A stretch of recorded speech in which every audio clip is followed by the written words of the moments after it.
मैंने इस ब्रह्मांड की पूरी 100 कला की ब्रह्मांड की उत्पत्ति और गिरावट का सब अनुभव किया था, प्रैक्टिकल में अनुभव किया। इस ब्रह्मांड में 0 कला से आने के बाद जो तत्वों की दुनिया बनती गई, धीरे धीरे अमरलोक मृत्युलोक में कन्वर्ट होता गया।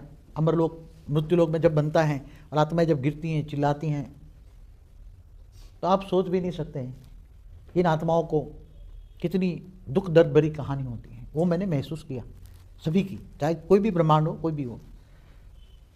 अब आपको बताऊँ कि जब ब्रह्मांड का जब शिव जब सूर्य में प्रवेश करके कालअग्नि पैदा करता है, पूरे ब्रह्मांड को अपने अंदर समा के खत्म कर देता है।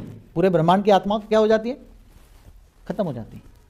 फिर दोबारा वो महाशिव के पास जाकर पावर लेके नया ब्रह्मांड बनाता है। तो आप सोच सकते हो कि कई ओरिजिनल बहुत पुरानी आत्माएं जो 33 कोटि से ऊपर से आने वाली आत्माएं तो कई खत्म हो गएगी शिव काल चक्र में आते आते। महाकाल चक्र में भी आई, महाशिव ने महाकाल बन के अनंत कोटि ब्रह्मांडों को अपने रोम रोम में समा लिया। तो जब समा लेता है तो टोटल जितने अनंत कोटि ब्रह्मांडों में जितनी भी पूरी गैलेक्सी में जो भी आत्माएं सब अंदर समा गई, खेल खत्म। महाकाल चक्र में, महाकाल प्रलय में खेल खत्म हो जाता है। समझ में आए? अब जो बच्ची खुची आत्मा है ओरिजिनल जो हम ढूंढते हैं वो तो कहीं रही नहीं, अब वो तो महाकाल चक्र में आत्मा ही खत्म हो चुकी। और हमारे पास जो आ रहे हैं अभी ये सभी ऑलमाइटी अथॉरिटी का जो एक रूप बहुत 18 ड्रामा पहले जो ग्रेट यूनिवर्स में आया और उसमें यूनिवर्स में रूप होते होते वो जो आया, तो उसी टाइम पर जब वो चक्कर में आते थे तो वो आत्माएं वार्निंग देकर उस आत्मा को किनारे कर देते थे। समझ में आया?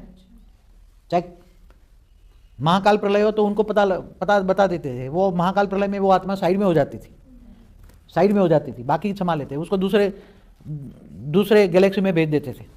कई बार तो दूसरी गैलेक्सी बनाकर फिर उनको ट्रांसफर किया, बाद में गैलेक्सी नष्ट करते। क्योंकि जब जहाँ भी ग्रेट यूनिवर्स में जहाँ मेरे रूप के रूप बैठे हैं, उनको जो पता लगा ये हमारे 100 कला वाले नहीं हैं, उनको इन लोगों को, इन सभी लोगों को बचाया, इन लोगों को नष्ट करने से पहले साइड में कर दिया, फिर बाद में नष्ट कर दिया।